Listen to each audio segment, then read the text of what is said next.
Colonel Davis told his squadron, "Any jet will do." The room laughed, until Captain Elizabeth rolled out her old A-10 Warthog.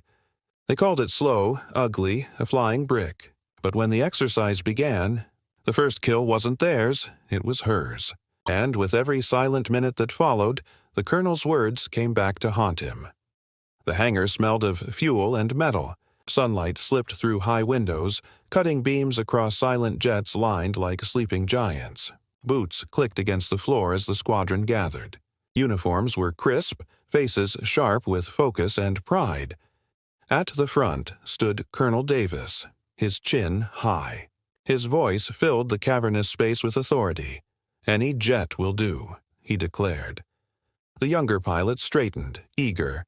Veterans smirked, knowing the weight of his words. It wasn't about machines, he said. It was about the pilot, about skill, about proving yourself. Lieutenant Jackson whispered to his friend. "Any jet? Sure. Bring a trainer craft and watch it last 30 seconds. Quiet laughter spread, bouncing off the steel walls. At the edge of the group stood Captain Elizabeth, arms crossed, eyes steady. She wasn't laughing. Her aircraft was the A-10 Thunderbolt II, the Warthog. Slow, heavy, mocked. She had flown it through valleys where radar failed. She had flown it into fire where ground troops cheered its arrival. To her, the A-10 wasn't a relic. It was a promise. The colonel finished his speech. "Tomorrow at dawn, we fly." As the room emptied, Elizabeth stepped forward. "Permission to enter the exercise with my A-10, sir." The hangar froze. Heads turned. A murmur spread like sparks.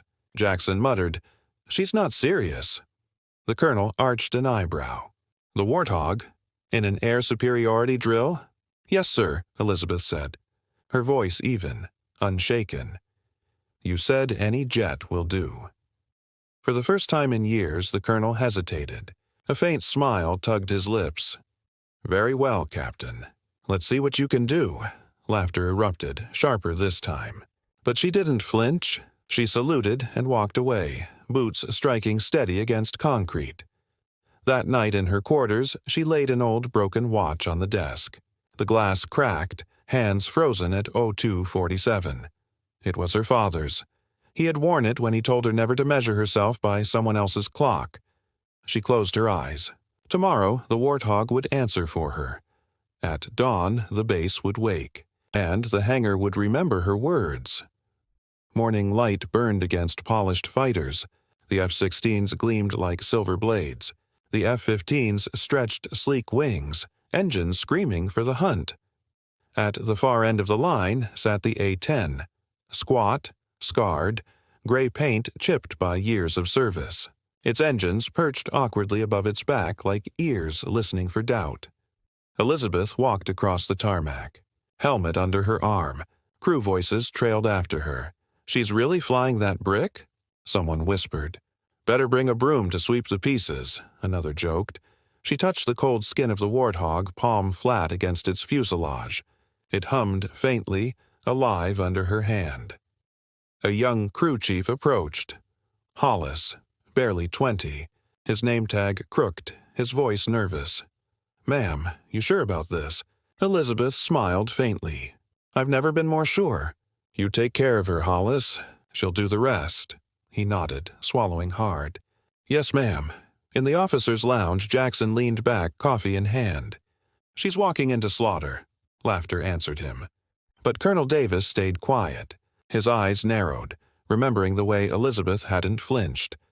That night, Elizabeth studied the terrain maps. Valleys, rivers, ridges. She traced paths with her finger, slow and deliberate.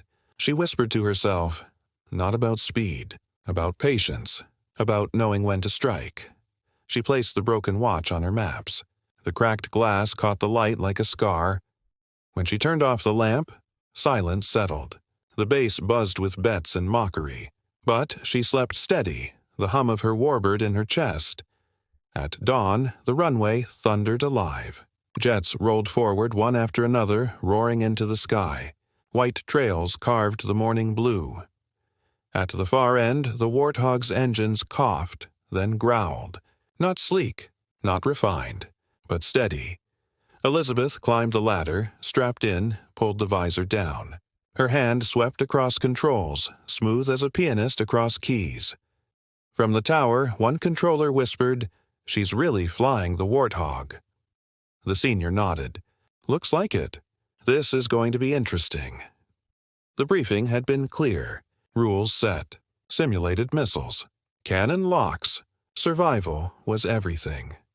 Elizabeth sat at the edge of the group, arms folded, silent. Jackson leaned forward, voice sharp enough to cut. "Guess we'll see how long a Warthog lasts when the Falcons sink their claws in." Chuckles followed. She didn't answer. She had learned silence was sharper than words. Outside, dawn stretched into pale gold. Engines roared, shaking the earth. Ground crews moved like ants. The fighters gleamed like predators. The A-10 sat heavy, its Avenger cannon protruding from its nose like a clenched jaw.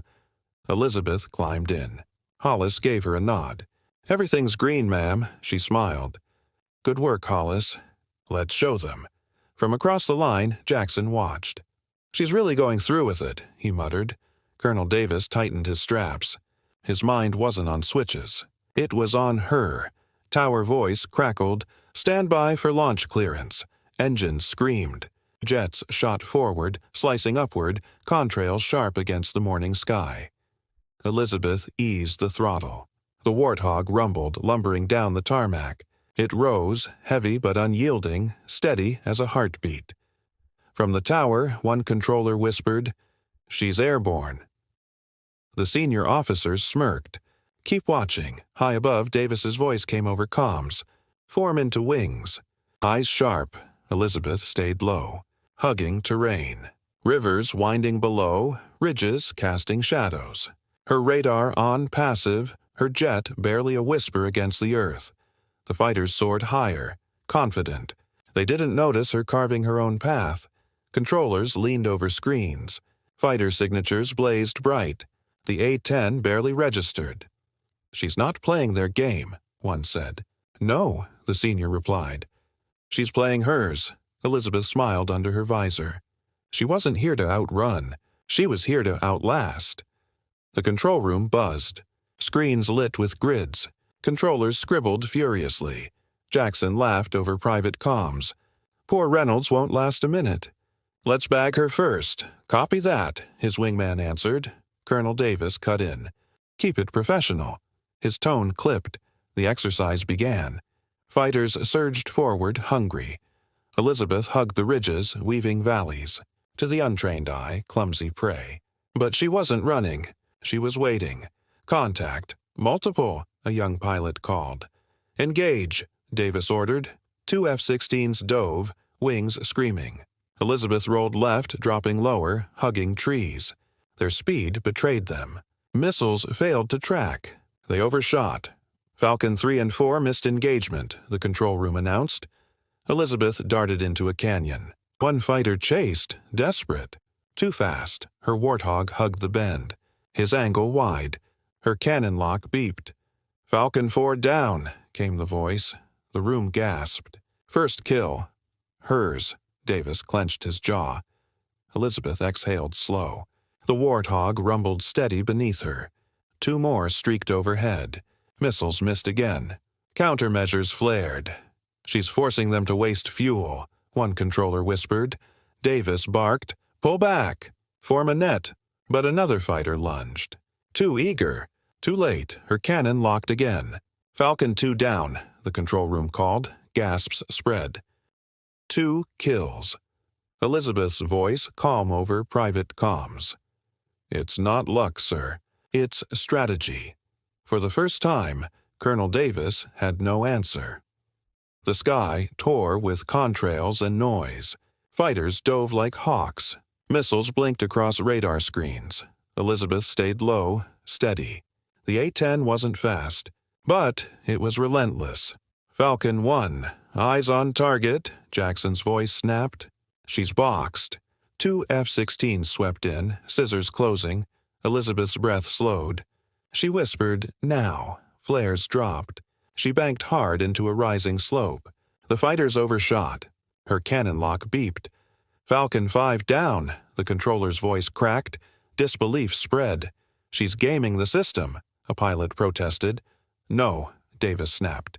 "She's gaming you," but his heart pounded. His silence deepened. Elizabeth rolled level. Calm. The Warthog rumbled steady, every rivet a promise. Her instruments blinked. 2 more fast contacts. This time she climbed. "She's breaking cover," a controller whispered. But the older officer leaned forward. "She's not climbing to escape. She's climbing to strike." Fighters dove. She rolled inverted, cannon locking head-on. Falcon 6 down. The room erupted. Colonel Davis's silence stretched heavy as stone. Elizabeth exhaled, steady. She remembered the empty wallet tucked in her locker, her brother's photograph folded inside. It reminded her why she never fought for pride, always for proof that the underestimated could endure. Above, the fighters circled slower now. Hesitant. Doubt crept into their formation. The sky had quieted, not from peace but from exhaustion. Fighters that once carved sharp scars now circled like tired vultures. Their chatter, once mocking, once filled with easy laughter, was gone. Only silence. Colonel Davis had built his career on command. His voice filled hangars, control rooms, cockpits.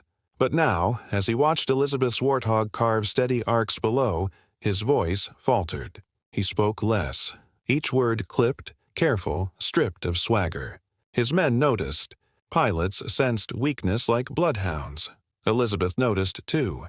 She had learned to listen not to words, but to what came between them. Silence was sharper than any missile, and the colonel's silence was growing. Her radar pulsed. Fighters high above. Fuel burning. Their movements hesitant.